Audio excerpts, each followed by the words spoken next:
Essentially, all of Florida is a floodplain. The likelihood that you're going to buy something that has no flood risk whatsoever is pretty darn low. But that said, there are some areas that are very prone to flooding. There are some areas that are not designated flood zones, yet we know that they flood. They get swampy, the land becomes unusable.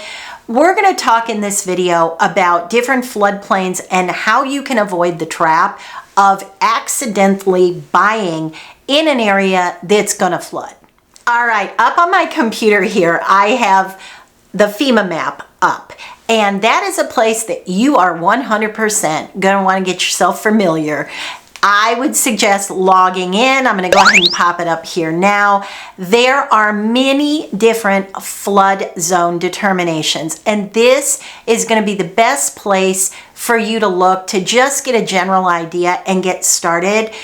Really with ruling areas out that are going to be considered high risk. That might be something that you really want to rule out because nobody wants to spend $500,000 on a property and ultimately it gets flooded. So you can pop addresses in and out of that FEMA map and kind of get an idea and sort of a general geographical area that you can target if you're looking to buy in Florida. Now, starting there, I also want to let you know that what will really determine your likelihood of your home getting flooded or not, I would say number one is history. That's so important to know if a home has ever gone underwater. And by underwater, we might be talking about a few inches, but a few inches of water can do catastrophic damage to your home. Now, I'm going to give you an example of this. I can tell you with full knowledge from myself of a buyer that I worked with who was selling because he bought the one home in the neighborhood that was not deemed a flood zone. So everything around this man was considered floodplain, but his house was built slightly up and his home never went underwater. Well, in the last storm, everything around him went underwater. His did not. It got all the way up to the edge of the garage, but it didn't enter his home. So is that a good thing? Yes, it's a great thing. His home's never been flooded. But the experience of his neighbors having 2 feet of water in their homes scared him. He also could not get out and get around. I mean, he literally needed a little boat in order to do that. So just because the home you're interested in is not a flood zone does not mean you shouldn't be aware of everything around you. I have actually mentioned this about my own personal home. I'm very, very close to Estero Bay. And my own personal home is built up elevation-wise, the street that I live on. The front of the neighborhood, the elevation is raised to 19 feet. You wouldn't feel it, really. As you enter the neighborhood, there's a tiny slope up, but it's enough that everything on my street, when Hurricane Ian hit, we didn't get any water, but everything in the back of the neighborhood did. So sometimes people are sensitive to that. And also the other thing you should know, especially on this gentleman I was referring to, if you're talking about 125 homes in a neighborhood and there is one home that's not deemed a floodplain, what do you think the likelihood is that that's going to get rezoned floodplain, that one house? Or that the insurance company is going to say, yeah, you know, you're the man on the island, we're going to require you to have flood insurance. Probability of that is very, very high. So if you go in thinking, oh, look at me, I hit the one golden goose egg that's not in a flood zone in this beautiful neighborhood, but everybody else has to carry flood insurance, don't feel too secure in that because the probability that you're going to get stuck carrying it as well, pretty high. Now let's talk about Golden Gate Estates for a minute. So that is we're talking about miles off the coast. If you're familiar, and I'll pop a map up here, you can see how far away from the coast we are. Most of that is floodplain. Most of it's floodplain. And the parts that are not, I can tell you with absolute certainty from selling homes in the area for so many years, much of that, unless someone built up the ground level, much of that is swampy. So let's say Golden Gate Estates, that's an area that's not HOA. And a lot of people like that because they don't want the HOA. They want to have gardens. They want to put up a pole barn. They want to be able to park cars in the lawn. I'm just saying be aware of that if you're thinking about Golden Gate Estates and you're thinking that you want to live in a rural area where there's no rules. If there's no rules, there's no rules. Okay, so remember that. But if you buy that, let's say you buy 5 acres and you're all excited and you're gonna put a tow truck in the backyard and you're gonna build a pole barn and you're gonna run a business out of there.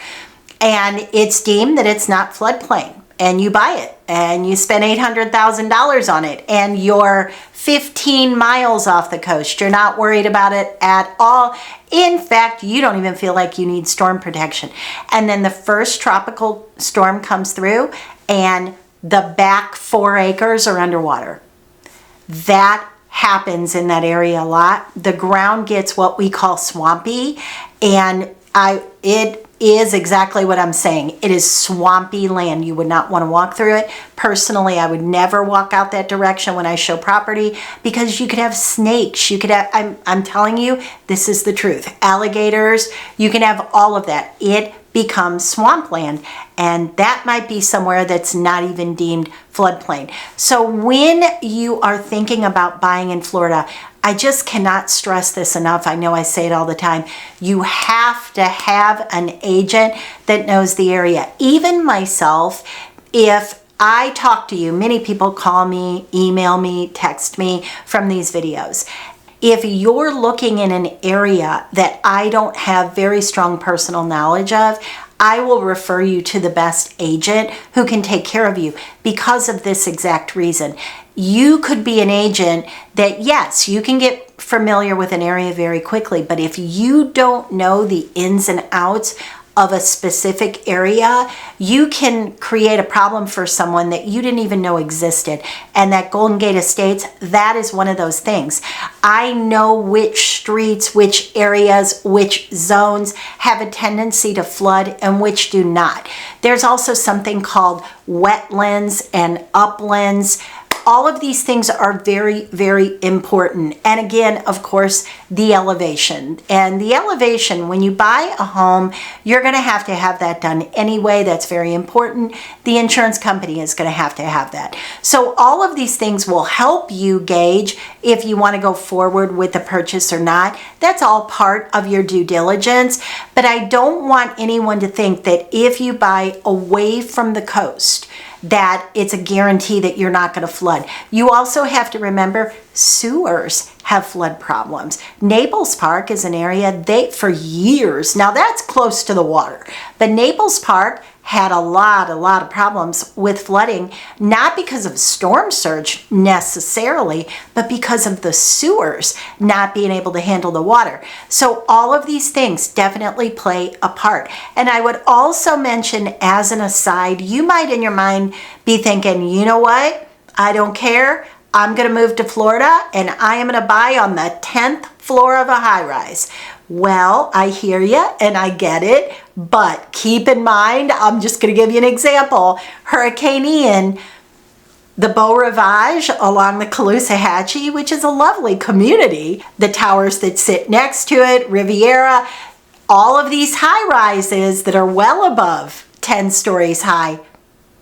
The bottom, the lobby, the pool, all went underwater, and I mean significantly underwater, like waves coming in the lobby. So those type of things you have to remember. If that happens and you live on the 10th floor, first of all, how are you getting out? You might feel secure in there, but how are you getting out? And when you do get out, everything around you is underwater. And on top of that, they will, if there's enough damage down there in the bottom, they're going to deem that entire building unlivable. So you won't even be able to go back to your property. So remember these things. Now, I'm not saying there's nowhere you can live. That is not true whatsoever. A lot of people live in Southwest Florida with absolutely no problems whatsoever. Impact resistant windows, tile roofs that are new and well kept. All of these things really do play a part in creating a sense of safety and avoiding something catastrophic like a flood in your home. So like I said, I would start with FEMA, look around there, rule some areas out that are totally not going to work for you, and we can take it from there.